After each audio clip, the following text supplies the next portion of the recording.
Hello, welcome to LTS vision academy. आज बच्चों हम आप लोगों को कुछ कॉन्सेप्ट हैं जो अक्सर डाउट में रहते हैं, क्लियर नहीं होते हैं, उनको हम एक्सप्लेन करेंगे। सबसे पहले हमको एक्सप्लेन करना है कि lone pair electron and bond pair electron किसे कहते हैं। सेकेंड नंबर पे हमको देखना है कि जो कोवैलेंट बॉन्ड है इसका फिजन कैसे होता है, कितने टाइप से हो सकता है। नेक्स्ट हमें पढ़ना है रिएक्शन इंटरमीडिएट, क्योंकि जब कोवैलेंट बॉन्ड का फिजन होता है तो रिएक्शन इंटरमीडिएट्स बनते हैं। इसके बाद हमें क्या पढ़ना होता है, अटैकिंग रिजेंट पढ़ना होता है कि ये रिजेंट क्या होते हैं, कितने टाइप के होते हैं, कैसे अटैक करते हैं। अगला हमें पढ़ना है कुछ अदर कॉन्सेप्ट है, जैसे कार्बीन है, नाइट्रीन और बेंजाइन है। किसे हम कार्बीन कहते हैं, किसे नाइट्रीन कहते हैं, किसे हम बेंजाइन कहते हैं। तो हर किसी को बहुत ही डिटेल में और बहुत अच्छे कॉन्सेप्ट से पढ़ाने जा रहा हूँ। आपको जो भी आपको डाउट होगा, कुछ भी होगा, आप हमें कमेंट बॉक्स में मैसेज भी कर सकते हैं और आप हमें कांटेक्ट करके भी अपने कॉन्सेप्ट को क्लियर भी कर सकते हैं। तो सबसे पहले हम बात करते हैं कि लोन पेयर इलेक्ट्रॉन किसे कहते हैं। तो आपने देखा है कि जब भी हम बात करते हैं केमिस्ट्री की, तो केमिस्ट्री की जो स्टार्टिंग होती है बच्चों, आप जानते हो कहाँ से होती है, पीरियोडिक टेबल से होती है। इस पीरियोडिक टेबल में अरेंज क्या होते हैं, एलिमेंट्स अरेंज होते हैं। इन एलिमेंट्स का सेकेंड नेम क्या होता है, यानी स्मॉलेस्ट पार्टिकल जो इनके होते हैं। इस स्मॉलेस्ट पार्टिकल को हम किस नाम से जानते हैं, एटम के नाम से जानते हैं। तो जब हम बात करते हैं एटम्स की, तो एटम जो हमारे पास होते हैं, एटम में सेल होती है। सेल में क्या होते हैं, जो सेल हमारे पास होती है दो टाइप की होती है। एक कुछ हमारे पास इनर सेल होती है और एक हमारे पास क्या होती है, आउटर मोस्ट सेल होती है। आउटर मोस्ट सेल का दूसरा नाम क्या होता है, इसका दूसरा नाम होता है बैलेंस सेल, क्योंकि जो भी बाहर होता है वही चीज बैलेंस करता है। तो सेकेंड नेम इसका होता है बैलेंस सेल। आप जानते हैं कि दोनों सेल में क्या प्रेजेंट होते हैं, इलेक्ट्रॉन प्रेजेंट होते हैं। तो इसको हम इनर सेल इलेक्ट्रॉन कहते हैं, जिसकी स्टडी हमें नहीं करनी है। आउटर सेल इलेक्ट्रॉन में, आउटर सेल में भी इलेक्ट्रॉन प्रेजेंट होते हैं। इन इलेक्ट्रॉन को हम क्या कह सकते हैं, बैलेंस सेल इलेक्ट्रॉन। तो आप ध्यान देना, यहाँ पे एक हम यहाँ पे एटम बना रहे हैं, एटम का स्ट्रक्चर है। यहाँ पे एटम में दो चीजें होती हैं, एक तो इसमें न्यूक्लियस होता है, न्यूक्लियस के ऊपर पॉजिटिव चार्ज होता है, और दूसरा इसमें क्या होते हैं बच्चों, इलेक्ट्रॉन होते हैं। इलेक्ट्रॉन के ऊपर चार्ज कैसा होता है, निगेटिव होता है। इसका स्ट्रक्चर हम यहाँ पे ड्रा कर रहे हैं, आप देखना कि इसका स्ट्रक्चर स्फेरिकल होता है। इसके सराउंडिंग हमारे पास क्या होती है, सेल होती है। यहाँ पे इसको के एल एम एन इस तरीके से रिप्रेजेंट करते हैं, 1 2 3 4 से। तो यहाँ पे हम क्या करते हैं, 1 2 3 को हम कौन सी सेल मानते हैं, इनर सेल मान लेते हैं। और जो हमारे पास फोर्थ सेल है, इसको हम आउटर सेल मान लेते हैं। तो ये आउटर सेल जो है, इसी का दूसरा नाम क्या है, बैलेंस सेल। तो बैलेंस सेल में जो भी इलेक्ट्रॉन पाए जाते हैं, तो आप यहाँ पे कॉन्सेप्ट देखना जरा बच्चों, कि हमने बताया आपको एटम है, एटम में सेल होते हैं, सेल में क्या होते हैं, इलेक्ट्रॉन्स। तो एटम में हम क्या चीज डिफाइन करते हैं, बैलेंस सेल इलेक्ट्रॉन को डिफाइन करते हैं। जब आप बैलेंस सेल इलेक्ट्रॉन की बात करते हैं, तो एक दो टाइप के होते हैं, टू टाइप्स के होते हैं। कुछ तो पेयर्ड इलेक्ट्रॉन होते हैं, कुछ कैसे होते हैं, अनपेयर्ड इलेक्ट्रॉन होते हैं। कौन से इलेक्ट्रॉन किसमें कितने पेयर्ड इलेक्ट्रॉन है, किसमें कितने अनपेयर्ड इलेक्ट्रॉन है, इस कॉन्सेप्ट को देखने के लिए हमें क्या चीज पढ़नी होती है, यहाँ पे फिर हमें अच्छे से इलेक्ट्रॉनिक कॉन्फ़िगरेशन आना चाहिए। इलेक्ट्रॉनिक कॉन्फ़िगरेशन की जब हम बात करते हैं, तो अगला कॉन्सेप्ट हमारे पास बच्चों क्या है, इलेक्ट्रॉनिक कॉन्फ़िगरेशन। इलेक्ट्रॉनिक कॉन्फ़िगरेशन का मतलब क्या होता है, distribution of electron. Electronic configuration क्या है बच्चों, डिस्ट्रीब्यूशन ऑफ इलेक्ट्रॉन होता है, डिस्ट्रीब्यूशन ऑफ इलेक्ट्रॉन। इसको किसने दिया था, इस कॉन्सेप्ट को दिया था जो गिवन बाय आपके पास है बच्चों, गिवन बाय आपबाउ प्रिंसिपल है, आपबाउ प्रिंसिपल। इस आपबाउ प्रिंसिपल ने सेलेक्ट क्या किया था, यहाँ पे इन्होंने सेलेक्ट किया था किन चीजों को, सबसेल को। किसको सेलेक्ट किया था बच्चों, सबसेल को। जो सबसेल आपके पास क्या होती हैं, एफ होती हैं। तो यहाँ पे हम कुछ इलेक्ट्रॉन यहाँ पे एग्जांपल्स लेना चाहते हैं। एग्जांपल में फॉर एग्जांपल हमने यहाँ पे क्या ले रखा है, सबसे पहले हम एग्जांपल में बोरान ले लेते हैं। बोरान का एटॉमिक नंबर कितना होता है, 5 होता है। Electronic configuration 1s2 2s2 2p यहाँ पे 1 होता है। ये हमारी इनर शेल है तो इससे कोई लेना देना नहीं।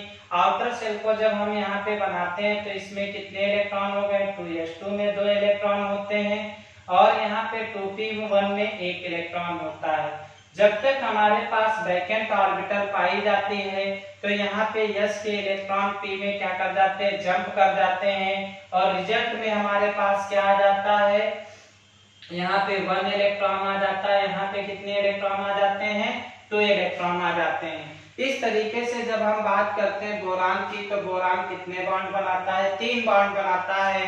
क्योंकि ये तीनों के तीनों अनपेयर्ड इलेक्ट्रॉन है, इसीलिए हम इनको क्या कहते हैं, बॉन्डिंग इलेक्ट्रॉन कहते हैं। और एग्जांपल में आप देखना चाहें तो यहाँ पे BF3 आता है, जिसका कैसा स्ट्रक्चर होता है, इसका स्ट्रक्चर आपके पास होता है ट्राइगोनल और इसके बॉन्ड एंगल की बात करते हैं तो 120 आता है। यहाँ से क्लियर हुआ बच्चों कि हमारे जो बोरान हमारे पास है इसमें कोई भी पेयर्ड इलेक्ट्रॉन नहीं होता है, जिसकी वजह से इसके ऊपर कोई भी लोन पेयर नहीं पाया जाता है। नेक्स्ट एग्जांपल हम लेते हैं कार्बन। कार्बन का एटॉमिक नंबर 6 होता है। कॉन्फ़िगरेशन करते हैं 1s2 2s2 2p2 की बात करते हैं। इनर शेल है, काउंट नहीं करते, यहाँ पे 2s2 को डिफाइन करते हैं, 2 इलेक्ट्रॉन यहाँ पे फिल कर दिए हैं। यहाँ पे जब हम बात करते हैं 3 ऑर्बिटल है, आपने बताया कि 2p2 में 2 इलेक्ट्रॉन है, 2 इलेक्ट्रॉनों को आपने फिल कर दिया। सेम कंडीशन यहाँ पर भी है कि एक पेयर्ड इलेक्ट्रॉन इस शेल में जंप कर जाता है, जिसकी वजह से हमारे पास जो रिजल्ट आता है यहाँ पे सभी में एक अनपेयर्ड इलेक्ट्रॉन हो जाता है। ये जितने भी अनपेयर्ड इलेक्ट्रॉन है आप पहले ही बता चुके हो, इनको हम सबको बॉन्डिंग इलेक्ट्रॉन कहते हैं। और इस तरीके से कार्बन की वैलेंसी कितनी हो जाती है, 4 हो जाती है और कार्बन क्या बना लेता है, CH4 बना लेता है, या हमारे पास CCl4 बना लेता है, ETC। अब नेक्स्ट इसके बाद कार्बन के बाद यदि हम कोई भी एग्जांपल लेना चाहते हैं तो कार्बन के बाद नेक्स्ट हमारे पास एग्जांपल आता है नाइट्रोजन का। नेक्स्ट एग्जांपल कौन सा आता है, नाइट्रोजन का एग्जांपल आता है। जब हम बात करते हैं नाइट्रोजन की तो आप देखिए नाइट्रोजन का एटॉमिक नंबर कितना होता है बच्चों, नाइट्रोजन का एटॉमिक नंबर होता है 7। इलेक्ट्रॉनिक कॉन्फ़िगरेशन करते हो 1s2 होता है, 2s2 होता है, 2p3 होता है। इस कंडीशन में इनर शेल है, काउंट नहीं करते हैं। यहाँ पे आपने बताया 2s2 होता है और यहाँ पे क्या होता है, 2p3 होता है। इस कंडीशन में आपने देखा कि p के सभी ऑर्बिट में एक इलेक्ट्रॉन फिल है, इसलिए यहाँ पर s का इलेक्ट्रॉन p के ऑर्बिट में जंप नहीं कर पाएगा। और यहाँ पर एक हमारे पास कैसा आ जाता है, पेयर्ड आ जाता है, और बाकी 3 हमारे पास कैसे होते हैं, 1 पेयर्ड होता है, और 3 हमारे पास कैसे हो जाते हैं, अनपेयर्ड हो जाते हैं। इसीलिए जब भी हम नाइट्रोजन की बात करते हैं, जो पेयर्ड है इसको आप लोन पेयर के नाम से जानते हैं, और किसकी बात करते हैं, जो अनपेयर्ड आपके पास है इसको आप किस नाम से जानते हैं, बॉन्ड पेयर के नाम से जानते हैं। और जब भी आप नाइट्रोजन को ड्रा करते हैं कहीं पर एग्जांपल में तो उसके ऊपर एक लोन पेयर लगा देते हैं, और नाइट्रोजन कितने बॉन्ड बनाता है, 3 बॉन्ड बनाता है। जब भी हम कोई भी एग्जांपल्स लिखते हैं वहां पे नाइट्रोजन की वैलेंसी को ध्यान में रखते हुए देते हैं। एग्जांपल में आप NH3 देते हो, NF3 देते हैं, ETC, ये सारे हमारे पास एग्जांपल्स होते हैं। अब यहाँ पे हमारे पास कुछ बच्चों की क्वेरी ऐसी थी, सर कौन कौन से एटम्स पे कितने लोन पेयर होते हैं, हम कैसे डिफाइन करेंगे कि लोन पेयर कहाँ पे हमें लगाना कहाँ पे नहीं। तो बच्चों इसके पहले के भी कुछ एटम्स हमारे पास हैं जिनको आप देख लीजिए कि किस पे कितने इलेक्ट्रॉन लोन पेयर के फॉर्म में होते हैं और कितने हमारे पास बॉन्ड पेयर के फॉर्म में होते हैं। अगला एग्जांपल जब भी हम यहाँ पे लेते हैं ऑक्सीजन एटम ले लेते हैं। ऑक्सीजन को 1s2 करते हो, 2s2 एंड देन 2p4 कर देते हो। इस कंडीशन में आपने यहाँ पे 2 फिल कर दिया और p के लिए यहाँ पे 3 इलेक्ट्रॉन इसमें पेयर्ड हो जाता। आपने देखा यहाँ पे 2 हमारे पास क्या है, पेयर्ड ऑर्बिट है, तो इसका मतलब इसके पास 2 लोन पेयर है। कितने लोन पेयर इलेक्ट्रॉन है, लोन पेयर है 2। और यहाँ पे हमारे पास 2 क्या है बच्चों, बॉन्ड पेयर है, क्योंकि 2 इलेक्ट्रॉन हमारे पास बॉन्डिंग बनाएंगे। इसका एग्जांपल जब भी हम लेते हैं, ऑक्सीजन आप बनाते हो, ऑक्सीजन के ऊपर 2 लोन पेयर रख देते हो और 2 वैलेंसी इसकी बॉन्ड के लिए छोड़ देते हो। इसके एग्जांपल्स में आपने दिया H2O, 2 लोन पेयर होते हैं, और इस तरीके से इसको हम क्या करते हैं, डिफाइन करते हैं। आप अगला देते हो ROH। यहाँ पे देखिए ऑक्सीजन 2 बॉन्ड बना रखा है और 2 इसके पास क्या है, लोन पेयर है। यानी हम जब ऑक्सीजन की फैमिली की बात करते हैं तो इसमें कितने लोन पेयर होंगे, सभी एटम्स पे 2 लोन पेयर होंगे। और जब हम नाइट्रोजन की फैमिली की बात करते हैं सभी पे कितने लोन पेयर होंगे, 1 लोन पेयर। यहाँ पे यदि हम फैमिली लिखना चाहें तो लिख भी सकते हैं। और हम कैसे याद करते हैं, ना पास सभी। यहाँ पे हमें इस तरीके से इसकी ट्रिक याद है। तो जितने भी नाइट्रोजन और इसकी फैमिली के एलिमेंट हैं सब पे 1 लोन पेयर होगा। ऑक्सीजन की फैमिली की यदि हम बात करते हैं तो यहाँ पे आप कैसे बात करोगे, OH से TO। यहाँ पे सभी पे कितने आते हैं, 2-2 इलेक्ट्रॉन लोन पेयर पाए जाते हैं। तो इस तरीके से हम यहाँ पे इनकी पढ़ लेते हैं क्या चीज की, किसपे कितने लोन पेयर होते हैं, कितने बॉन्ड पेयर होते हैं।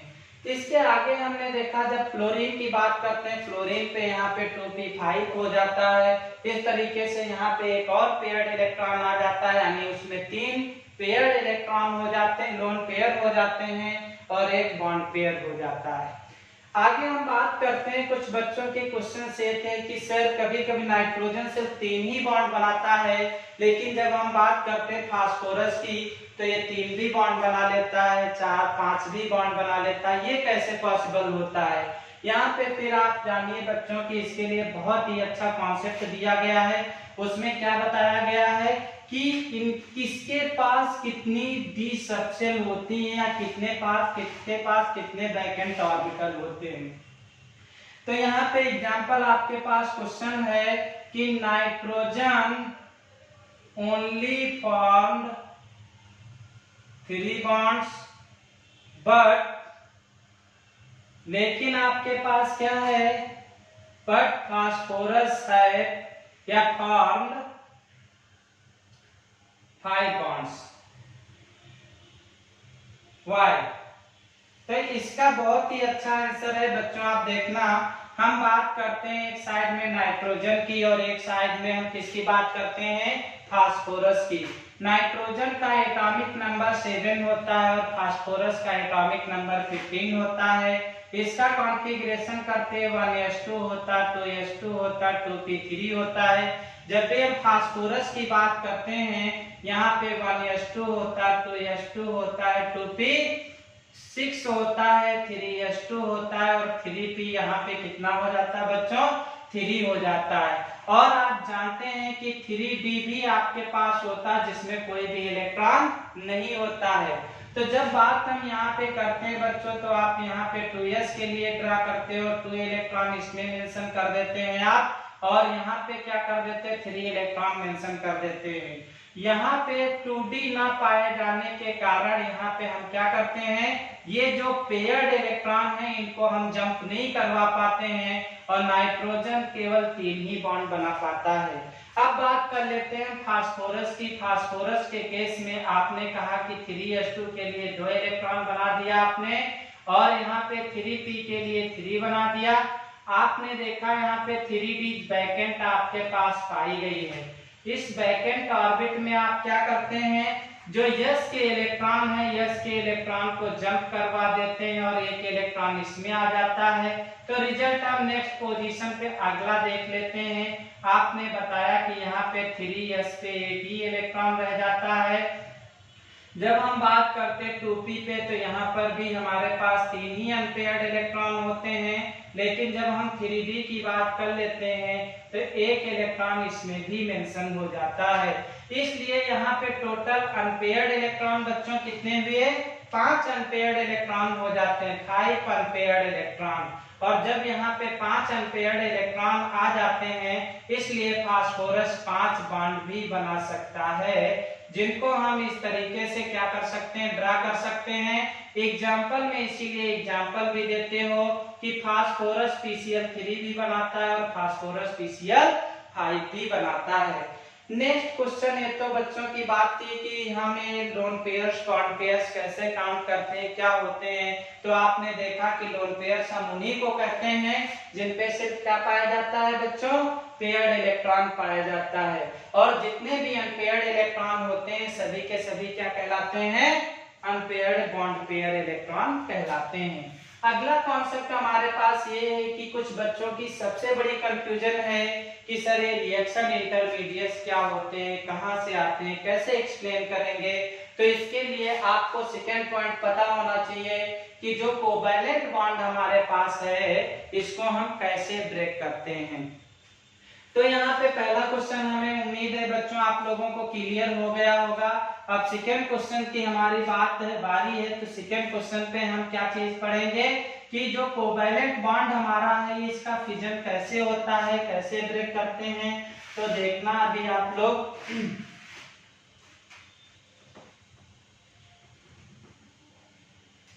सेकेंड नंबर पे हमारे पास दिया गया है fission of covalent bond. Fission of covalent bond, बहुत सारे बच्चों को कंफ्यूजन रहती है। कोवैलेंट बॉन्ड को हिंदी में क्या कहते हैं, इसको सहसंयोजी आबंध आप बोलते हैं, सहसंयोजी आबंध। ओके, इस कंडीशन में क्या होता है कि ये बॉन्ड बनता कैसे, तो आप हमेशा ध्यान रखना ये इक्वल शेयरिंग से बनता है। कैसे बनता है बच्चों, इक्वल शेयरिंग से। जब भी किसी में बराबर की साझेदारी होती तभी हमारा कोवैलेंट बॉन्ड बनता है। बहुत सारे बच्चों को कंफ्यूजन रहती कैसे क्या चीज होगी। अगला एक यहाँ पे ट्रिक है, आप हमेशा उससे पहचान जाना। ट्रिक में क्या दिया गया है, जब भी सेम ब्लॉक एलिमेंट, ये आपकी 90% एप्लीकेबल होती है, 100% नहीं एप्लीकेबल होती है। जब भी सेम ब्लॉक एलिमेंट हमारे क्या करते हैं, आपस में कंबाइन करते हैं, सेम ब्लॉक एलिमेंट जब भी कंबाइन करते हैं तो कौन सा है हमारे पास बॉन्ड बनता है, कोवैलेंट बनता है। एग्जांपल में यहाँ पे सेम ब्लॉक का मतलब क्या है, यस ब्लॉक है तो इसका जो है ओवरलैपिंग यस ब्लॉक के साथ ही होना चाहिए। तो यहाँ पे हमारे पास कोवैलेंट बॉन्ड बनता है। कौन सा बनता है, कोवैलेंट बॉन्ड। एग्जाम्पल में आप देखना चाहते हैं तो यस ब्लॉक का हाइड्रोजन ले लिए, अगला हम हाइड्रोजन ले लिए और रिजल्ट में हमारे पास H2 आ जाता है। तो H2 के केस में बच्चों कौन सा बॉन्ड बनता है, कोवैलेंट बॉन्ड बनता है। नेक्स्ट हम बात करते हैं पी ब्लॉक को। यदि हम पी ब्लॉक के साथ ओवरलैप करवा देते हैं तो भी हमारे पास कोवैलेंट बॉन्ड बनता है। कौन सा बॉन्ड बनता है बच्चों, कोवैलेंट बॉन्ड। एग्जाम्पल में यदि आप लेना चाहते हैं तो यहाँ पे आप कार्बन ले लीजिए, ऑक्सीजन ले लीजिए, CO2 आप बनाते हैं तो CO2 में कौन सा बॉन्ड होता है, कोवैलेंट बॉन्ड ही होता है। अब एक नोट पॉइंट यहाँ पे याद रखना बच्चों, आपने हाइड्रोजन सुना होगा। हाइड्रोजन एटम आपके पास है और ये किसी भी अदर एलिमेंट से यदि क्या करता है बच्चों, बॉन्ड फॉर्मेशन करता है, तो इस कंडीशन में हमारे पास कोवैलेंट बॉन्ड ही होता है। कैसे होता है, एग्जांपल्स में आप देख लीजिए, NH3 कोवैलेंट बॉन्ड होगा, H2O कोवैलेंट बॉन्ड होगा, ROH कोवैलेंट बॉन्ड होगा, ETC। यानी यहाँ से हमें पता चलता है हाइड्रोजन किसी भी मॉलिक्यूल में प्रेजेंट है तो वहां पे कौन सा बॉन्ड होना है, कोवैलेंट बॉन्ड ही होता है। तो यहाँ पे हमने ये सीख लिया कि कोवैलेंट बॉन्ड किसे कहते हैं, कौन से मॉलिक्यूल्स में कोवैलेंट बॉन्ड होता है, वो सारी चीजें क्लियर हो जाएंगी। अब यहाँ पे हम बात कर लेते हैं कि इसका हम फिजन कैसे पढ़ते हैं, ये कोवैलेंट बॉन्ड ब्रेक कैसे होता है। तो अभी आपने बताया कि इसमें मोस्टली सेम ब्लॉक एलिमेंट होते हैं और जब भी सेम ब्लॉक एलिमेंट होते हैं तो उसमें जो भी काम होता है 50-50 होता है। यहाँ पे आप देखिए कैसे है, मान लीजिए एक हाइड्रोजन दूसरे हाइड्रोजन से बॉन्डिंग कर रखा है, तो तो इस कंडीशन में एक बॉन्ड में 2 इलेक्ट्रॉन होते हैं। इसको जब आप ब्रेक करोगे तो एक इलेक्ट्रॉन इधर मूव कर जाता है और एक इलेक्ट्रॉन इस साइड में मूव कर जाता है। तो यहाँ पे हम एक कंडीशन क्या पढ़ लेते हैं, फिजन ऑफ कोवैलेंट बॉन्ड। यहाँ पे आप इसकी नोट थ्योरी में थोड़ा सा ये देख लीजिए जिससे कंफ्यूजन ना हो कि फिजन किसे कहते हैं। यहाँ पे आप बताओगे क्या होता है, ब्रेकिंग ऑफ शेयरिंग इलेक्ट्रॉन। जहां पे शेयर इलेक्ट्रॉन क्या कर जाता है, ब्रेक कर जाता है, वहीं पर क्या होता है, बॉन्ड फिजन हो जाता है। या आप डायरेक्ट कह लीजिए ब्रेकिंग ऑफ कोवैलेंट बॉन्ड। या इन सब चीजों को आप हटा दीजिए। जब हम बॉन्ड कोवैलेंट बॉन्ड के फिजन की बात करते हैं तो यहाँ पे कोवैलेंट बॉन्ड लिखिए और इसका जब आप फिजन बताते हैं तो 2 टाइप से बताते हैं। एक आपने कहा कि यहाँ पे बॉन्ड फिजन होमोलिटिक होगा और दूसरा आपने बताया कि इसका बॉन्ड फिजन कैसे हो सकता है, हेटेरोलिटिक हो सकता है। होमो का मतलब होता है जब भी सेम एक आपके पास एटम है, एक बॉन्ड में 2, एक इलेक्ट्रॉन बी के पास चला जाए, एक इलेक्ट्रॉन ए के पास, तो एक A dot plus B dot बनता है। इन्हीं को हम कहते हैं फ्री रेडिकल। क्या कहते हैं बच्चों, फ्री रेडिकल कहते हैं। और ये रिएक्शन हमेशा कब होती है, ये रिएक्शन तभी हमारे पास पॉसिबल होती है जब सनलाइट प्रेजेंट होगी या फिर हीट होती है। ये रिएक्शन सनलाइट या हीट की प्रेजेंस में ही होती है। जब भी हम बात करते हैं हेटेरोलिटिक बॉन्ड फिजन की, तो हेटेरोलिटिक बॉन्ड फिजन तब भी होता है AB में पार्टिसिपेट किए गए इलेक्ट्रॉन दोनों मोर इलेक्ट्रोनेगेटिव एटम पे चले जाते हैं, जिससे एक पे पॉजिटिव चार्ज आ जाता है, दूसरे पे निगेटिव चार्ज आ जाता है। इनको हम आयंस कहते हैं। क्या कहते हैं बच्चों, आयंस। और जो आयंस हमारे पास आए हैं ये 2 टाइप के आए हैं। एक के ऊपर पॉजिटिव चार्ज लगा हुआ है और एक के ऊपर कैसा चार्ज लगा, निगेटिव। जिसके ऊपर पॉजिटिव चार्ज लगा इसको कैटायन कहते हैं और जिसके ऊपर निगेटिव चार्ज लगा इसको हम एनायन कहते हैं। हमारी केमिस्ट्री की यहाँ पे स्टार्टिंग होती है, कुछ इंटरमीडिएट दिए गए। कैसे आप जानते हो, यहाँ पर हम AB के केस में क्या ले सकते हैं, एक कार्बन दूसरे कार्बन से अटैच है, यहाँ पे इस साइड में 3 लगा और इस साइड में।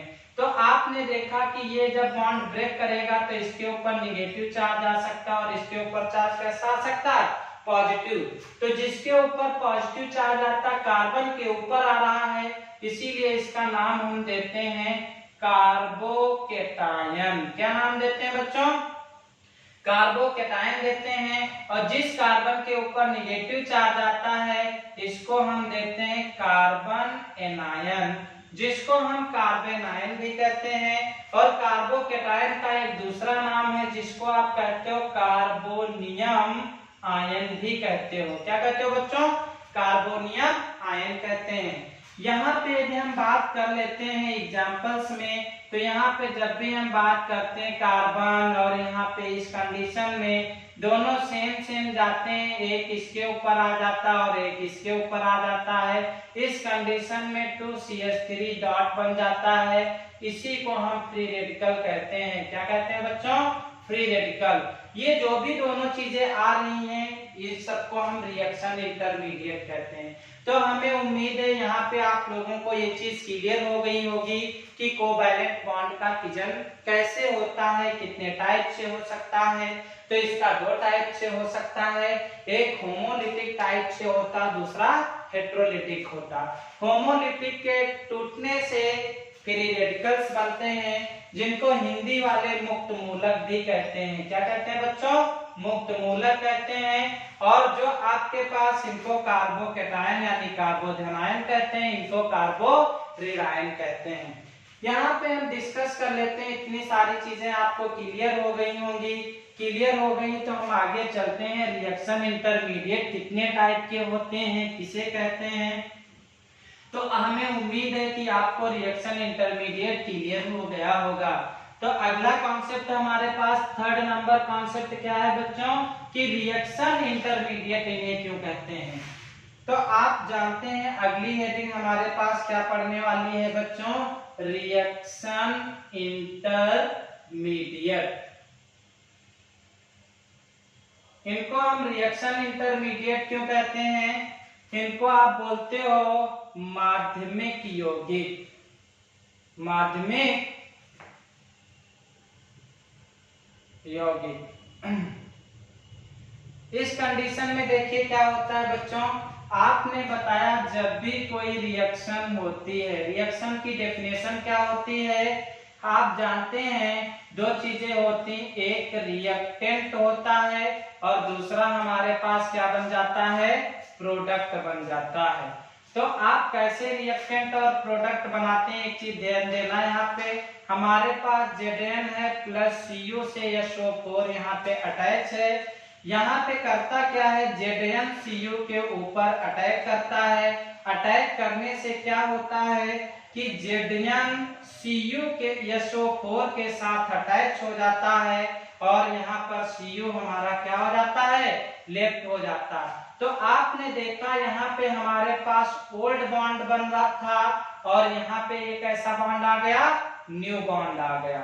तो रिएक्शन की जो डेफिनेशन है, इसका मेन मोटो क्या है, थ्योरी क्या है कि breaking of old bond, breaking of old bond and formation of new bond and formation of new bond is called reaction. इसी को हम बच्चों क्या कहते हैं? रिएक्शन कहते हैं। कोई कंफ्यूजन नहीं होनी चाहिए। किसी भी रिएक्शन में पुराने बॉन्डों का टूटना तथा नए बॉन्डों का बनना ही रिएक्शन यानी अभिक्रिया कहलाती है। तो आपने देखा यहाँ पे दो भी चीजें होती हैं, ये कोई भी चीज डायरेक्ट नहीं बनती है।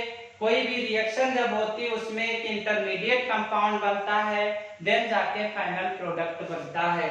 तो यहाँ पे हमें आपको बताना है कि कोई भी रिएक्शन कैसे होना है, कैसे इसको रिएक्शन इंटरमीडिएट कहते हैं। ये सारे प्रोसीजर बाद में बताएंगे। कॉन्सेप्ट पे हम अपने आते हैं कि हमारे पास रिएक्शन इंटरमीडिएट क्या होते हैं। आपने कहा एक Na है, दूसरा Cl। आप जानते हो Na के पास इलेक्ट्रॉन ज्यादा होते हैं, Cl के पास कम होते हैं, जिसके लिए Na के ऊपर प्लस चार्ज आता है, Cl के ऊपर माइनस, और यहाँ पे NaCl बन जाता है।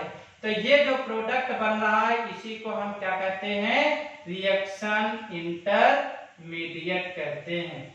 हमें उम्मीद है आप लोगों को क्लियर हो गया होगा। जो हमारे पास रिएक्शन इंटरमीडिएट है बच्चों, ये कितने टाइप के होते हैं? ये 3 टाइप के होते हैं। कितने टाइप के होते हैं? 3 टाइप के होते हैं।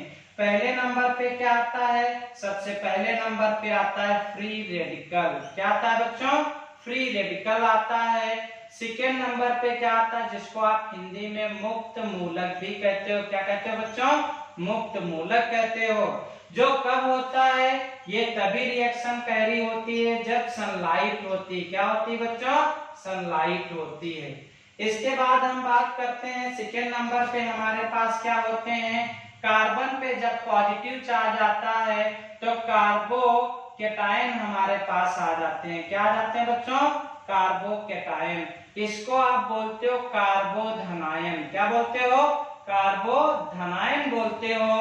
अगला आपके पास कौन सा आता है? थर्ड नंबर पे आपके पास आता है जब कार्बन के ऊपर निगेटिव चार्ज आ जाता है, तो इसको आप बोलते हो कार्बन एनायन बोलते हो, और इसको आप कार्बोरिडायन हिंदी में बोलते हो। क्या बोलते हो बच्चों?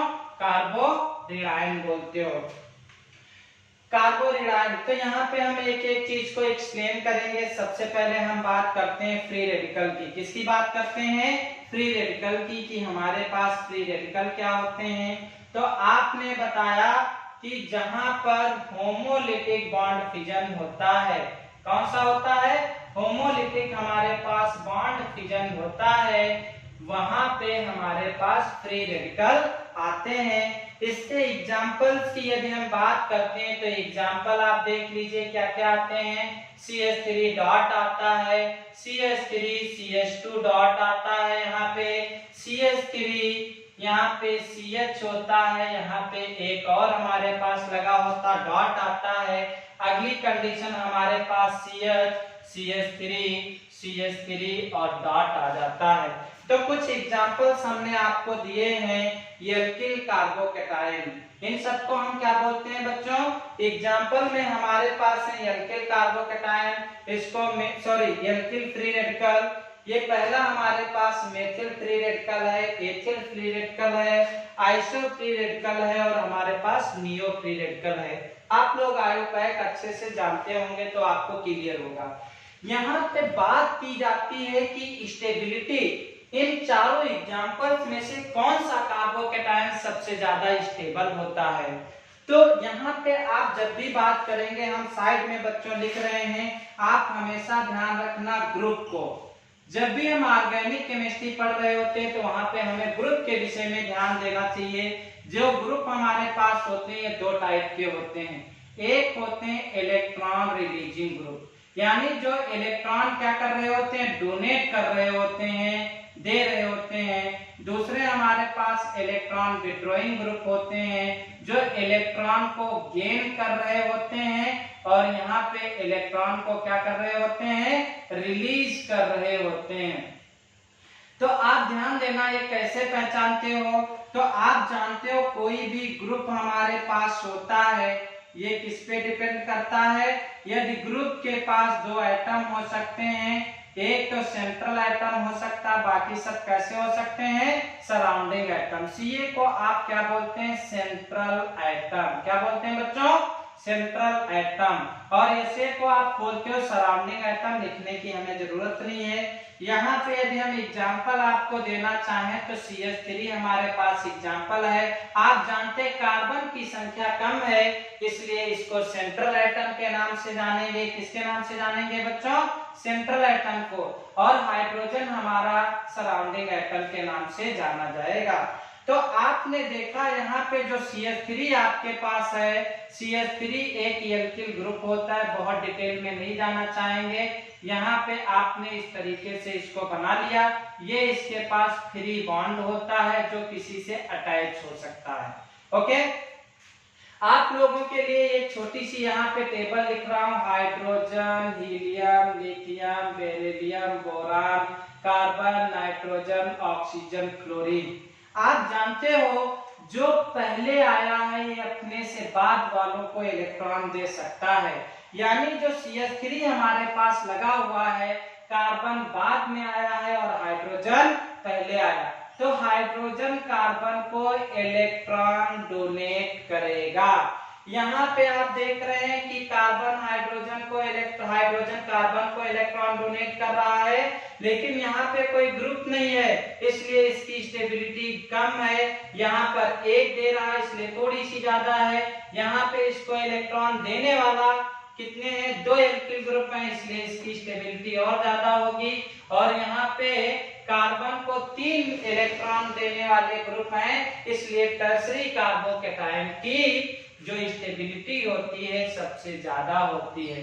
यानी बच्चों आप नोट करना चाहें तो नोट कर लें कि since number of alkyl group increase कर रहे हैं, इंक्रीजेस, इसलिए therefore stability of carbocation increases.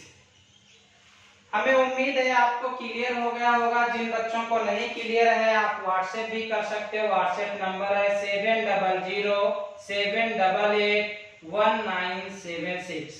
एक बार आप क्लियर कर लीजिए 7007881976। किसी को भी स्टेबिलिटी से रिलेटेड कोई प्रॉब्लम होती है तो आप पूछ सकते हो।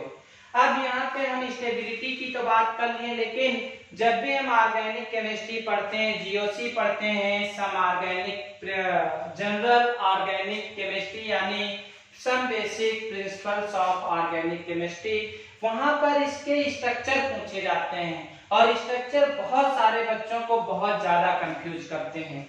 मुझे उम्मीद है आज के बाद आप लोगों को किसी भी मॉलिक्यूल्स का स्ट्रक्चर कंफ्यूज नहीं करेगा। फिलहाल यहाँ पे हम सिर्फ आपको एक का ही स्ट्रक्चर बनाना सिखाएंगे।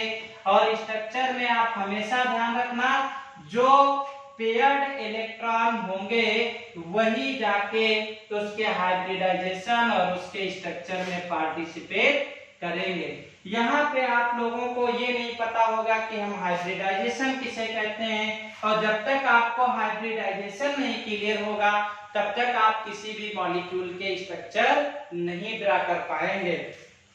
तो हम छोटा सा एक फॉर स्ट्रक्चर के लिए एक आपको यहाँ पे दे देते हैं, क्या दे देते हैं कि कैसे हाइब्रिडाइजेशन के लिए स्ट्रक्चर एक्सप्लेन किए जाते हैं। किसके द्वारा एक्सप्लेन किए जाते हैं? हाइब्रिडाइजेशन के द्वारा। किसके द्वारा बच्चों? हाइब्रिडाइजेशन के द्वारा। हाइब्रिडाइजेशन होता क्या है? आप इतना ध्यान रखना, mixture of more than 2 different orbitals. क्योंकि हम केमिस्ट्री पढ़ रहे हैं तो केमिस्ट्री का ही हाइब्रिडाइजेशन बताएंगे। जैसे आपने कहा एक s ऑर्बिटल p से ओवरलैप कर रहा है, sp बन रहा, तो ये दोनों हमारे पास प्योर आपके पास ऑर्बिटल हैं और ये कैसा आ रहा है? हाइब्रिड ऑर्बिटल आ रहा है। कैसा आ रहा है बच्चों? हाइब्रिड ऑर्बिटल आ रहा है। इस प्रोसेस को ही हम क्या कहते हैं बच्चों? हाइब्रिडाइजेशन कहते हैं। क्या कहते हैं? हाइब्रिडाइजेशन कहते हैं। इसके पहले थोड़ा सा कॉन्सेप्ट सीख लेना। हाइब्रिडाइजेशन हो गए, एक साइड में हम आपका डालेंगे type of hybridisation. Type of hybridisation डालते हैं, बीच में हम क्या डालते हैं? नंबर ऑफ ऑर्बिटल डालते हैं, और लास्ट में हमारे पास क्या होता है? स्ट्रक्चर होता है। क्या होता है बच्चों? स्ट्रक्चर। तो आप ध्यान रखना, जो हाइब्रिडाइजेशन होते हैं कितने टाइप के आपको पढ़ना है? 6 टाइप के पढ़ना है। कितने टाइप के बच्चों? 6 टाइप के आपको पढ़ना है। पहले नंबर पे आपको कौन सा पढ़ना है? फर्स्ट नंबर पे आपके पास sp है, एक s का ऑर्बिट एक p का मिला लें यदि हम, तो हमारे पास क्या आ जाता है बच्चों? sp, यानी ऑर्बिटल्स कितने हैं इसमें? 2 हैं। और जब भी हम 2 को मिलाते हैं यहाँ पे एक साइड में s लगा दीजिए, p लगा दीजिए, तो शेप कैसा आ रहा है? लीनियर आ रहा है। और इसका बॉन्ड एंगल आप देखेंगे कितना आएगा? 180 आएगा। क्योंकि जब तक शेप नहीं क्लियर होगा तब तक आप किसी चीज के शेप बता नहीं पाएंगे। सेकेंड नंबर पे हमारे पास कौन सा आता है बच्चों? सेकेंड नंबर पे आता है sp2। इसमें आपको पता है ऑर्बिटल कितने होंगे? 3, तो 3 बॉन्ड बन जाने चाहिए। इस तरीके से हम इसको डिफाइन कर लेते हैं और इसको डॉटेड लाइन से क्या कर देते हैं बच्चों? ड्रा। यहाँ पे बॉन्ड एंगल 120 आता है और इसका नाम हो जाता है ट्राइगोनल प्लेनर। क्या नाम हो जाता है बच्चों? Trigonal planar. और इसका सिर्फ प्लेनर भी नाम दिया जाता है। अगला पॉइंट देखेंगे, थर्ड नंबर पे आपके पास क्या आता है बच्चों? sp3 जब 4 हो जाते हैं और 4 पे आपके पास कैसा आ जाता है? टेट्राहेड्रल। कैसा आ जाता है बच्चों? टेट्राहेड्रल आपके पास आ जाता है। आप ऐसे इसको ड्रा कर लेते हैं और इसका बॉन्ड एंगल 109 डिग्री 28 मिनट होता है। 109:28 मिनट। अगला लास्ट यहाँ पे बता के यहाँ पे रुक जाएंगे, क्योंकि हमें सिर्फ क्या पढ़ना है? हमें structure of carbocation, free radicals and carbanions पढ़ना है। कार्बीन, नाइट्रीन और बेंजाइन के पढ़ना है। फोर्थ नंबर देख लेते हैं, थोड़ा सा स्पेस हमारे पास है sp3d। इस कंडीशंस में हमारे पास टोटल ऑर्बिटल 5 आते हैं। इसको आप 3+2 में ब्रेक कर लीजिए। जब भी आप ब्रेक करते हैं तो पहले 3 वाला आपकी डायग्राम बना लीजिए। यहाँ पे ट्राइगोनल आ जाता है, 2 आप यहाँ पे डाल दीजिए। इसका नाम होता है बच्चों ट्राइगोनल बाई पिरामिडल। इस तरीके से। और जब भी हम इसके बॉन्ड एंगल की तो 90 एंड 120 इसका बॉन्ड एंगल हो जाता है। तो यहाँ से आपने अभी बच्चों क्लियर कर लीजिए, आप sp क्लियर कर लीजिए, sp2 क्लियर कर लीजिए, sp3। sp पे लीनियर स्ट्रक्चर आएगा, sp2 पे ट्राइगोनल आएगा और sp3 पे टेट्राहेड्रल आएगा। अब हम बात करते हैं स्ट्रक्चर ऑफ कार्बोकैटायन की। इसको आप ड्रा कर लीजिए अपने कॉपी पे, जिससे आपको कोई भी प्रॉब्लम ना हो आगे के स्ट्रक्चर्स को समझने के लिए। तो इसको हम यहाँ पे रद्द किए दे रहे हैं। रद्द करने के बाद आप बच्चों समझना क्या होता है, जहां पे आपको कॉन्सेप्ट आता हो आप वीडियो को भगा सकते हैं, कॉन्सेप्ट नहीं आता है तो आप वीडियो को इस थोड़ा सा स्लो करके भी समझ सकते हैं। यहाँ पे मुझे उम्मीद है ये 4 स्ट्रक्चर आपको समझ में आ गए होंगे। नेक्स्ट कॉन्सेप्ट है कि स्ट्रक्चर ऑफ फ्री रेडिकल्स। तो यहाँ पे हमारे पास हेडिंग क्या पड़ी हुई है, structure of free radical. Free radical का हम स्ट्रक्चर कैसे बनाते हैं। तो आप देखिए इसमें कोई प्रॉब्लम नहीं होती बच्चों। जब भी आप इसका एग्जांपल आप ड्रा करते हैं, CH3 डॉट करते हैं, यानी आप कार्बन का जब एटॉमिक नंबर देखते हैं 6 होता, 1s2 होता, 2s2 होता है और 2p यहाँ पे कितना होता है बच्चों, 2 होता है। आप देखिए इनर सेल से हमें कोई लेना देना नहीं, आउटर सेल को आप ड्रा कर लीजिए। यहाँ पे 2 इलेक्ट्रॉन फिल कर दिए और यहाँ पे 2 इलेक्ट्रॉन फिल कर दिए। आप जानते हैं कि कार्बन का 1 इलेक्ट्रॉन जंप कर जाता है, जंप जब आप करके बनाते हैं तो यहाँ पे 1 इलेक्ट्रॉन आ जाता है और इस कंडीशन में 1 इलेक्ट्रॉन आ जाता है और सभी में 1-1 इलेक्ट्रॉन बढ़ जाता है। हमारे पास इसमें हाइड्रोजन कितने हैं बच्चों, 3। तो पहला हाइड्रोजन ऐड कर दिए, सेकेंड कर दीजिए, थर्ड। जितने पेयर्ड हो रहे हैं वही पार्टिसिपेट करते हैं, यानी हमारे पास हाइब्रिडाइजेशन कौन सा आ गया, sp2 हाइब्रिडाइजेशन आ गया। अभी आप पीछे पढ़ चुके हैं कि sp2 हाइब्रिडाइजेशन का स्ट्रक्चर कैसा बन रहा है, ट्राइगोनल बन रहा है। तो आप इसको ट्राइगोनल ड्रा कर सकते हैं। ट्राइगोनल ड्रा कर दीजिए। कार्बन सेंटर पे लगा हुआ है, कार्बन को आप सेंटर पे लगा दीजिए। 3 हाइड्रोजन लगे हुए हैं, 3 हाइड्रोजन आप लगा दीजिए और आप देख रहे हैं एक p का कैसा है, p में एक अनशेयर्ड इलेक्ट्रॉन है। कैसा है बच्चों, अनशेयर्ड इलेक्ट्रॉन है। तो p का शेप आप जानते हैं कैसा बनता है, आप डम्बल्ड बनाते हैं, यहाँ पे बना दोगे, इसका बॉन्ड एंगल 120 आ जाता है और हमारे पास स्ट्रक्चर आ जाता है कार्बोकैटायन का, कैसा आ जाता है बच्चों, ट्राइगोनल आ जाता है। तो स्ट्रक्चर ऑफ थ्री रेडिकल का स्ट्रक्चर कैसा होता है बच्चों, ट्राइगोनल होता है। कैसा होता है, ट्राइगोनल होता है। तो सभी बच्चों को उम्मीद है कि स्ट्रक्चर कैसे ड्रा करना है क्लियर हो जाएगा और इस पे कैसे p में वैकेंट अनशेयर्ड इलेक्ट्रॉन है इसलिए p का बना रहे हैं।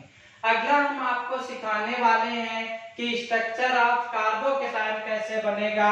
तो रेडिकल को हम हटा देते हैं और यहाँ पे आप क्या मेंशन कर दीजिए, कार्बोकैटायन, यानी ऐसा कार्बन एटम जिसके ऊपर चार्ज कैसा हो जाता बच्चों, पॉजिटिव हो जाता है। तो यहाँ पे पॉजिटिव कार्बन के ऊपर चार्ज है जहाँ पे 2 इलेक्ट्रॉन है, यहाँ से 1 इलेक्ट्रॉन हट जाता है तो कितना हो जाता है, 1 हो जाता है। इस कंडीशन में आप जानते हो कि यहाँ पे क्या लगा हुआ, 2 1 3 इलेक्ट्रॉन है तो हम यहाँ पे 3 ही इलेक्ट्रॉन बनाते हैं। इस केस में आप क्या करते हो, अगेन इलेक्ट्रॉन जंप करता है, यहाँ पे इलेक्ट्रॉन आता है तो ये वाला इलेक्ट्रॉन यहाँ से क्या हो जाता है बच्चों, खाली हो जाता है। इसलिए उसी में बता रहे हैं जिससे आपको समझ में अच्छे से आए।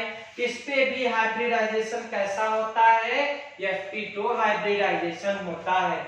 इस कंडीशन में जब हम स्ट्रक्चर ड्रा करते हैं तो हमारे पास अगेन स्ट्रक्चर कैसा है, sp2 पे ट्राइगोनल ही आता है। तो हम स्ट्रक्चर अगेन यहाँ पे ट्राइगोनल ड्रा करेंगे।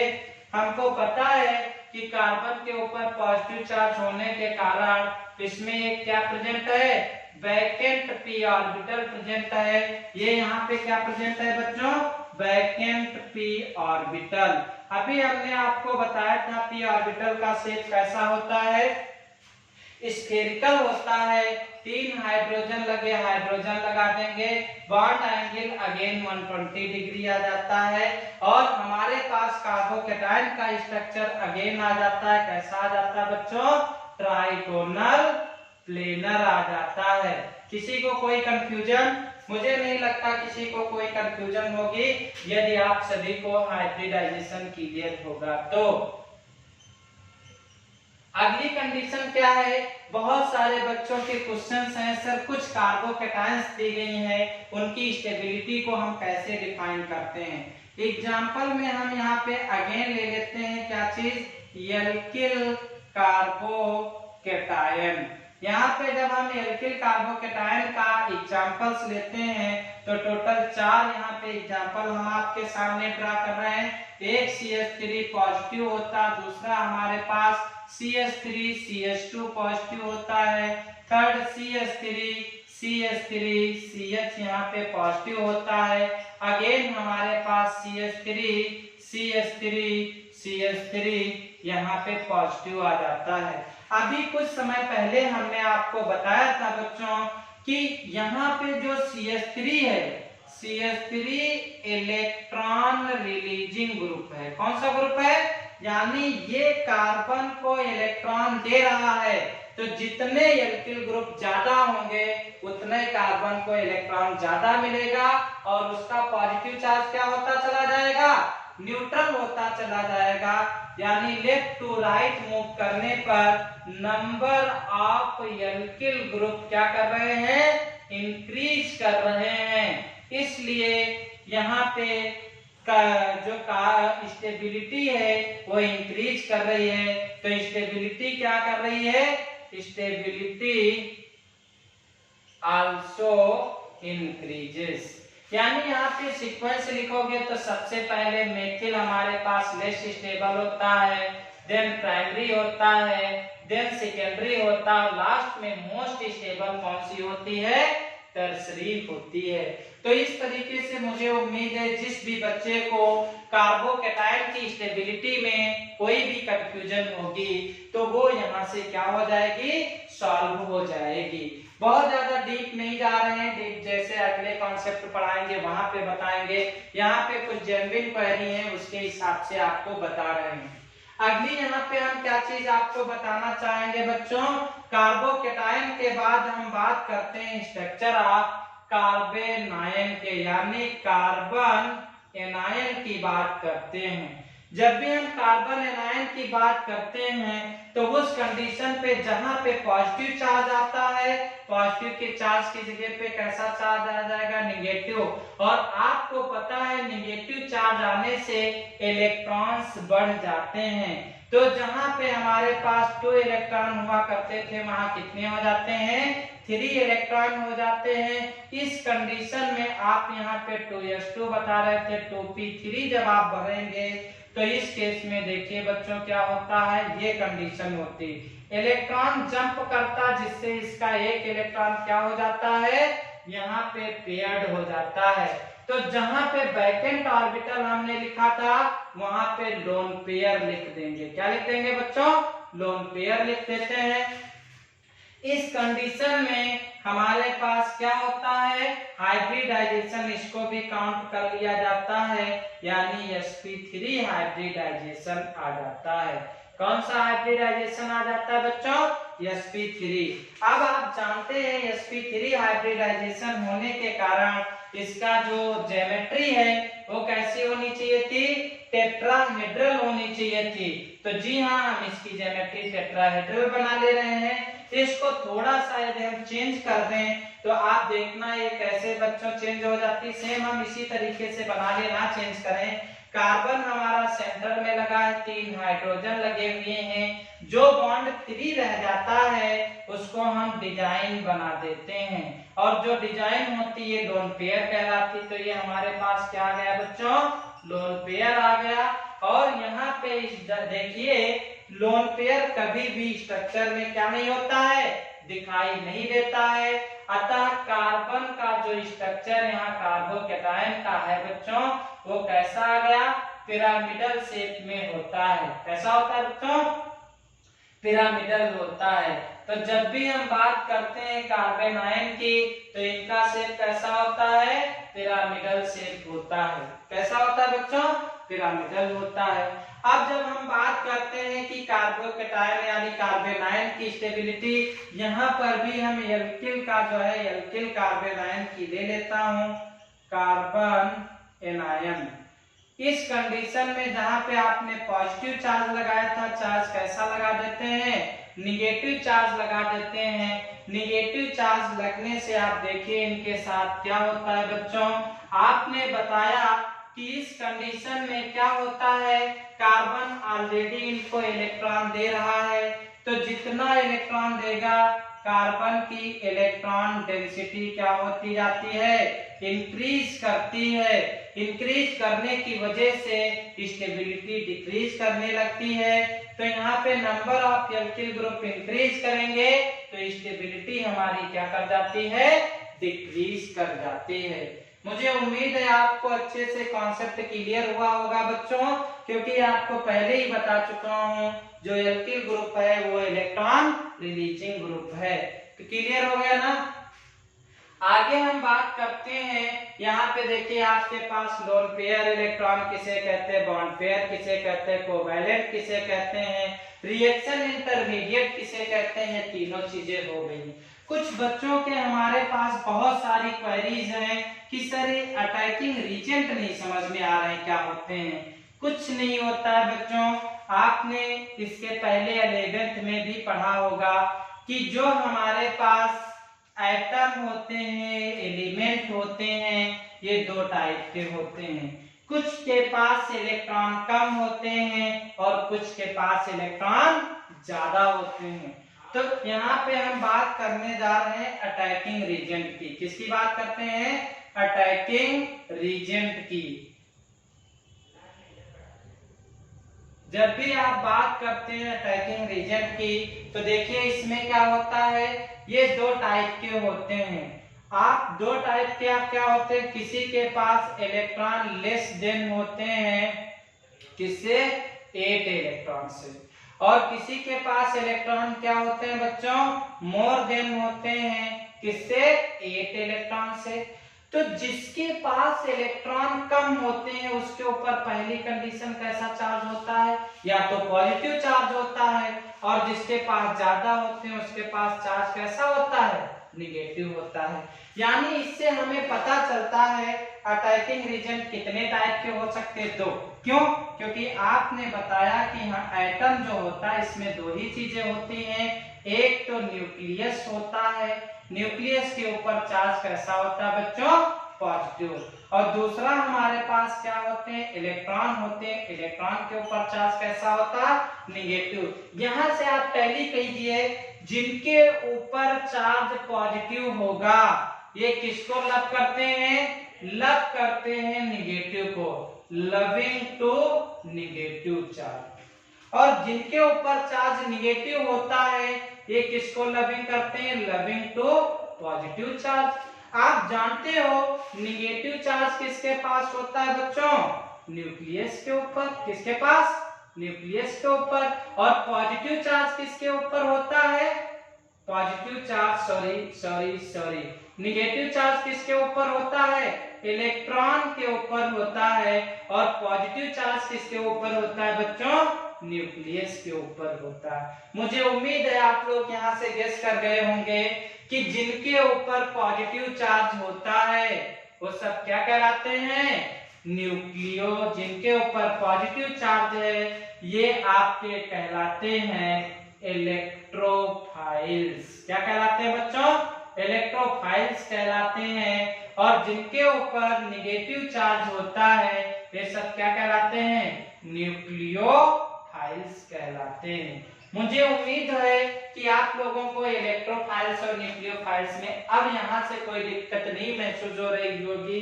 आपको हमने दे दिया H+, आपसे पूछ रहे हैं H+ आप हटाइए, आपको हमने दे दिया OH-, आपसे पूछ रहे हैं इलेक्ट्रोफाइल है या न्यूक्लियोफाइल।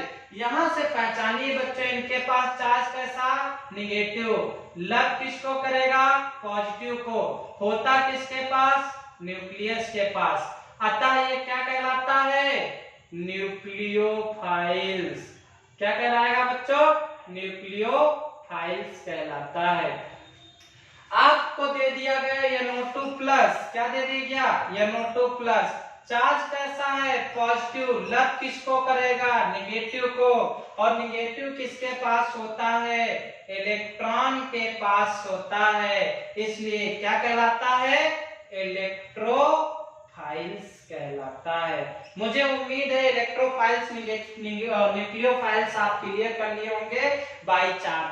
लेकिन हमारे पास कुछ मॉलिक्यूल्स होते हैं जिनको हम क्लियर नहीं कर पाते हैं कि कौन से इलेक्ट्रोफाइल्स हैं और कौन से न्यूक्लियोफाइल्स हैं। तो अभी यहाँ पे तो हम ऐसे डायरेक्ट बता रहे थे किसको क्या कहते हैं। आप एक बात थोड़ा सा सही से देखना कि जो हमारे पास अटैकिंग रीजेंट होते हैं कितने टाइप के होते हैं बच्चों, 2 टाइप के होते हैं। हमारे पास अगली हेडिंग जो चल रही, क्या चल रही है, अटैकिंग रीजेंट। क्या चल रही है बच्चों, अटैकिंग रीजेंट चल रही है। आपने बताया अटैकिंग रीजेंट कितने टाइप के होते हैं, 2 टाइप के होते हैं।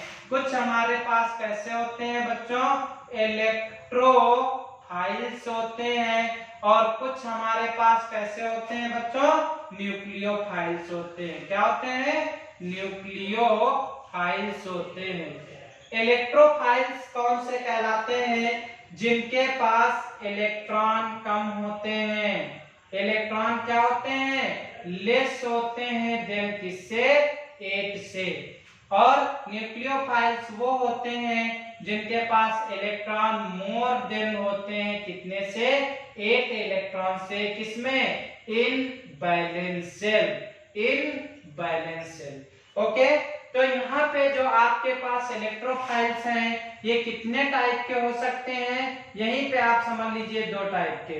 आप समझ जाना जिनके ऊपर पॉजिटिव चार्ज हो वो सारे के सारे आपके पास इलेक्ट्रोफाइल्स होंगे। दूसरे ऐसे होते हैं जो नाइट्रोजन से पहले एलिमेंट से मॉलिक्यूल बने हों। कैसे, जैसे आपको एग्जांपल दिया गया BeCl2, दूसरा आपके पास BCl3 दिया गया है, BF3 दिया गया है, ETC। ये सारे मॉलिक्यूल्स जो हमारे पास हैं या कार्बन से पहले जो भी मॉलिक्यूल्स हैं वो सब किस में आते हैं, इलेक्ट्रोफाइल्स में आते हैं। न्यूक्लियोफाइल्स में कौन से आते हैं, जिनमें नाइट्रोजन, ऑक्सीजन, फ्लोरीन जैसे एलिमेंट्स प्रेजेंट होते हैं। एग्जाम्पल में आपने कहा NH3 लोन पेयर है इसलिए न्यूक्लियोफाइल्स है। आपने कहा OH माइनस निगेटिव चार्ज है इसलिए न्यूक्लियोफाइल्स है। आपने कहा ROH यहाँ पे लोन पेयर है, निगेटिव न्यूक्लियोफाइल्स है। आपने क्या बताया, यहाँ पे आपने NH2 माइनस कहा, निगेटिव चार्ज है, न्यूक्लियोफाइल्स है। और एक एग्जांपल H2O है, ETC। यहाँ पे बहुत सारे ऐसे एग्जांपल्स हैं जहां से आप पता कर सकते हो कौन से इलेक्ट्रोफाइल्स हैं और कौन से न्यूक्लियोफाइल्स हैं। तो मुझे उम्मीद है आप लोगों को अटैकिंग रीजेंट भी बहुत अच्छे से क्लियर हो गया होगा। अगली हेडिंग हमारे पास है 5 मिनट के कॉन्सेप्ट बचे हुए हैं और वो क्या है, हमारे पास कार्बिन, नाइट्रीन, एमीन, ये सारी चीजें क्या होती हैं इनको आप देखिए एक बार फटाफट। तो यहाँ पे हमारे पास अटैकिंग रीजेंट भी हो गया। अगली हेडिंग बच्चों है कार्बीन किसे कहते हैं। अभी आपने कहा था कार्बन पे पॉजिटिव चार्ज तो क्या, कार्बोकैटायन। आपने कहा कार्बन के ऊपर नेगेटिव चार्ज तो क्या, कार्बन एनायन। अगला चीज आपने इसके पहले भी बताया था कार्बन के ऊपर डॉट तो आपने कहा फ्री रेडिकल। यहाँ पे देखिए क्या होता है बच्चों, ऐसा कार्बन जिसके पास सिर्फ 2 हाइड्रोजन प्रेजेंट हो। ओनली कितने हाइड्रोजन प्रेजेंट हो, 2। और इसके पास 2 नॉन बॉन्डेड इलेक्ट्रॉन हो, लोन पेयर नहीं बच्चों, ध्यान देना। 2 क्या हो हमारे पास, non bonded electron, non bonded electron. इस कंडीशन को हम क्या कहते हैं, इस कंडीशन को हम कार्बीन कहते हैं। क्या कहते हैं बच्चों, कार्बीन। और जो हमारे पास, जब भी हमारे पास ऐसा कार्बन जिसके पास 2 नॉन बॉन्डेड इलेक्ट्रॉन हो, 2 बॉन्ड हो, इस कार्बन को हम क्या कहते हैं बच्चों, कार्बीन कहते हैं। जब भी हम बात करेंगे कार्बीन की तो ये दो टाइप की होती है। एक हमारे पास होती सिंगलेट, क्या होती बच्चों? सिंगलेट होती है। और दूसरी हमारे पास कैसी होती है? ट्रिपलेट होती है। ये सिंगलेट और ट्रिपलेट कार्बीन को हम कैसे पता करते हैं? स्ट्रक्चर से कर लेते हैं। आपने बताया CH2 डबल, यहाँ पे डबल डॉट है। आप जानते हो कार्बन का एटॉमिक नंबर कितना होता है बच्चों? 6 होता है। यहाँ पे आप 6 बनाइए, 1s2 2s2 कर दीजिए और 2p2 कर दीजिए। सेम पुराना प्रोसीजर आपको अपनाना है। आपने बताया कि यहाँ पे हमारे पास 2 इलेक्ट्रॉन है, एक इलेक्ट्रॉन इसका जंप करता है तो आपके पास कुछ नया स्ट्रक्चर आ जाता है। यहाँ पे इस टाइप से आपके पास आ जाता है। हाइड्रोजन कितने हैं? 2, तो यहाँ पे 2 हाइड्रोजन आप जोड़ दीजिए। आप देखिए 2 हमारे पास नॉन बॉन्डेड इलेक्ट्रॉन हैं। तो यहाँ पे हाइब्रिडाइजेशन कैसा बच्चों? sp पे कैसा हमारा इसका स्ट्रक्चर बनने वाला है? लीनियर स्ट्रक्चर बना दीजिए। कार्बन बीच में लगा दीजिए, 1 हाइड्रोजन 2 हाइड्रोजन। 2 हमारे पास क्या प्रेजेंट है बच्चों? नॉन बॉन्डेड इलेक्ट्रॉन प्रेजेंट है। क्या प्रेजेंट है? नॉन बॉन्डेड इलेक्ट्रॉन प्रेजेंट है। तो इनको आप ऐसे बना दीजिए, नॉन बॉन्डेड इलेक्ट्रॉन। ये बन गया हमारे पास इस कार्बेन का। लेकिन अब हम ये कैसे पता लगाएं कि ये सिंगलेट है या ट्रिपलेट है? आप यहाँ पे स्पिन क्वांटम नंबर सुना होगा, तो स्पिन से एक नाम आता है स्पिन मल्टीप्लिसिटी रूल। क्या आता है बच्चों?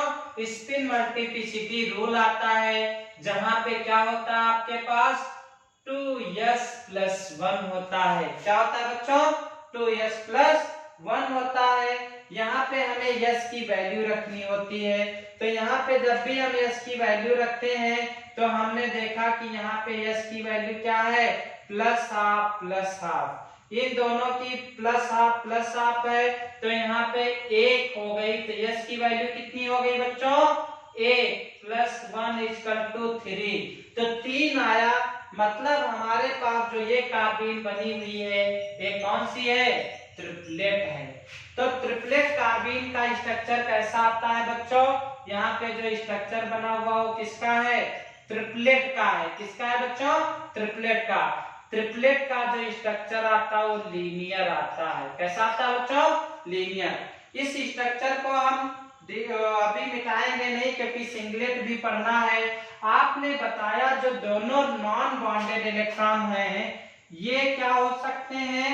एक साथ भी हो सकते हैं और अलग अलग भी हो सकते हैं। तो अलग अलग वाला तो कॉन्सेप्ट पढ़ लिया। अब अगला हमें कौन सा पढ़ना? एक साथ वाला। सेम कार्बन एटम ले लिया, यहाँ पे 1s2 कर दिया, 2s2 कर दिया और 2p2 कर दिया। आपने बताया यहाँ पे 2 इलेक्ट्रॉन हो गए, यहाँ पे कितने हो गए? 2 इलेक्ट्रॉन हो गए। एक इलेक्ट्रॉन जंप कर गया, जंप करने की वजह से अगेन यहाँ पे इलेक्ट्रॉन आ गए। अब आपने बताया है कि ये दोनों इलेक्ट्रॉन एक में रह सकते हैं और एक में रहेंगे, दोनों क्लॉकवाइज रहते हैं। इस कंडीशन में आपने ये बताया कि एक ऑर्बिटल वैकेंट p ऑर्बिटल होता है। कैसा होता है बच्चों?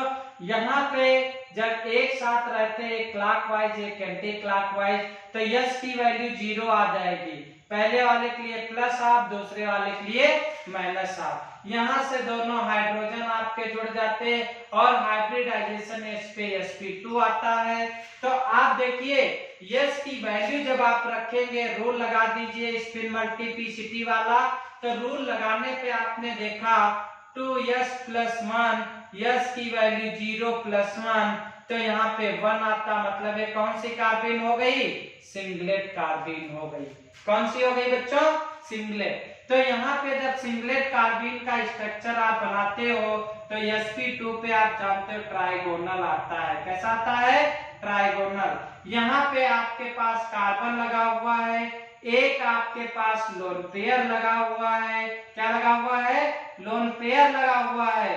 और आपने देखा कि कि यहाँ पे एक हाइड्रोजन यहाँ पे है, यानी जो हमारे पास सिंगलेट कार्बीन है इसका स्ट्रक्चर बेंट आ रहा है या बी शेप आ रहा है। कैसा आ रहा बच्चों?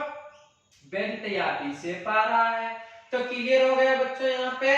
और एक हमारे पास वैकेंट पी ऑर्बिटल है तो उसको भी हम इस तरीके से मेंशन कर देते हैं। बहुत ही प्यारा डायग्राम आप लोगों के सामने है। इस तरीके से आप सिंगलेट कार्बीन और ट्रिपलेट कार्बीन को डिफरेंशिएट कर सकते हो। नॉन बॉन्डेड इलेक्ट्रॉन अलग अलग ऑर्बिटल में प्रेजेंट है तो ट्रिपलेट आएगी। नॉन बॉन्डेड इलेक्ट्रॉन एक ही ऑर्बिटल में प्रेजेंट एक वैकेंट है तो हमारे पास सिंगलेट आती है। ट्रिपलेट कार्बीन का स्ट्रक्चर लीनियर होता है और सिंगलेट कार्बीन का स्ट्रक्चर कैसा होता है बच्चों? यहाँ पे हम लिखे दे रहे हैं, जो हमारे पास सिंगलेट कार्बीन है इसका स्ट्रक्चर कैसा आता है बच्चों? इसका स्ट्रक्चर हमारे पास बेंट आ रहा है या बी शेप आ रहा है। कोई कंफ्यूजन? ओके। नेक्स्ट दो हमारे पास बचे हुए हैं बच्चों, एक नाइट्रीन बचा हुआ, दूसरा बेंजाइन बचा हुआ है। इसको हम नेक्स्ट डे आपको समझाते हैं। वैसे आप लोग करना चाहें तो आगे कर सकते हो, हिंट हम आपको दे दे रहे हैं। हिंट में आपको क्या लेना है बच्चों? ध्यान देना। आप जानते हो जनरली नाइट्रोजन कितने बॉन्ड बनाता है? 3 बॉन्ड बनाता है। Very good. तो यहाँ पे देखिए नाइट्रोजन 3 बॉन्ड ना बना के 2 बॉन्ड बनाएगा। क्यों? क्योंकि आप ध्यान देना, कार्बन जनरली कितने बॉन्ड बनाता है? 4। और यहाँ पे जब ये बॉन्ड कितने बनाता है? 2। तभी इसका नाम होता है कार्बेन। क्या नाम होता है? जब नाइट्रोजन जनरली 3 बॉन्ड बनाता तो सिंपल होता है, और जब ये कितने बॉन्ड बनाएगा? 1 बॉन्ड बनाएगा, 1 लोन पेयर होगा। 2 इसके पास भी क्या होंगे? Non bonded electron. क्या होंगे बच्चों? Non bonded electron. तब जाके ये नाइट्रोजन क्या कहलाएगा? नाइट्रीन कहलाएगा। क्या कहलाएगा? नाइट्रीन। और जो नाइट्रीन भी आपके पास है तो ये भी कितने टाइप का होता है? ये भी आपके पास 2 टाइप का होगा। एक आपके पास सिंगलेट होता है और दूसरा आपके पास कैसा होता है बच्चों? ट्रिपलेट। सिंगलेट तब होता है जब दोनों यानी बोथ नॉन बॉन्डेड इलेक्ट्रॉन एक ही ऑर्बिटल में हो, एक ही ऑर्बिटल में प्रेजेंट हो। ओके, सेम ऑर्बिटल में हो। किसमें हो? सेम ऑर्बिटल में। और आप ट्रिपलेट कब बताओगे? जब आपने बताया कि बोथ नॉन बॉन्डेड इलेक्ट्रॉन किसमें हो? अलग अलग हो, डिफरेंट ऑर्बिटल में हो। तो मुझे उम्मीद है बच्चों आप लोग जो है हमें आप क्वेश्चन जो नहीं होगा आप पूछोगे। एक बार यहाँ पे फिर से हम आपको कांटेक्ट नंबर शेयर कर रहे हैं 7007881976। किसी भी टाइम आपको नोट्स की जरूरत पड़ रही है, आपको कॉन्सेप्ट की जरूरत पड़ रही है, आप कोई चीज समझ में नहीं आता है, आप एक मैसेज व्हाट्सएप पे करेंगे, आपको सारी चीजें फ्री ऑफ कॉस्ट अवेलेबल हो जाएंगी। नोट्स में आप चाहे तो 12th 9th से लेकर 9 to 12 किसी भी क्लास का, किसी भी मीडियम का आप मंगवा सकते हैं। बीएससी का भी किसी भी क्लास का और किसी भी सेमेस्टर का भी आप ले सकते हैं। और यूनिवर्सिटी कोई भी हो आपको सारे नोट्स इजीली मिल जाएंगे। तो आप लोगों को कोई भी डाउट है वो आप बताना। कार्बीन का स्ट्रक्चर एक्सप्लेन हो चुका है। नाइट्रीन और बेंजाइन का स्ट्रक्चर नाइट्रीन के लिए आपको हिंट दे दिया हूं। जो बच्चे नहीं कर पाएंगे नेक्स्ट वीडियो में हम दोनों चीजें आप लोगों को एक्सप्लेन करके बताएंगे। Thank you. आप लोग ज्यादा से ज्यादा इस वीडियो को शेयर करना, सब्सक्राइब करना और भी अपने फ्रेंडों को इसके विषय में जानकारी देना। Thank you. I am mister Lalit sir.